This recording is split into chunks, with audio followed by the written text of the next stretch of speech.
संक्रांत ही अशुभ नसली तरी सुद्धा संक्रांतीच्या दिवशी काही कामं करणे हे वर्ज्य सांगितलेलं आहे। तर मग ती स्त्री असो किंवा पुरुष असो, सर्वांनी जास्तीत जास्त या नियमांचं पालन करायला हवं।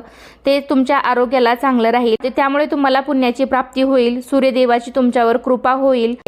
इंग्रजी नवीन वर्षात सर्वात पहिला येणारा सण म्हणजे मकर संक्रांती। मकर संक्रांतीच्या दिवशी काही गोष्टी केल्यास पुण्य आणि काही गोष्टी आपण टाळल्यास त्या आगामी किंवा येणाऱ्या काळासाठी चांगल्या असतात। मकर संक्रांतीचा सण सूर्यदेवाला समर्पित आहे, म्हणून या दिवशी तुम्ही सूर्यदेवाची विशेष प्रार्थना करावी।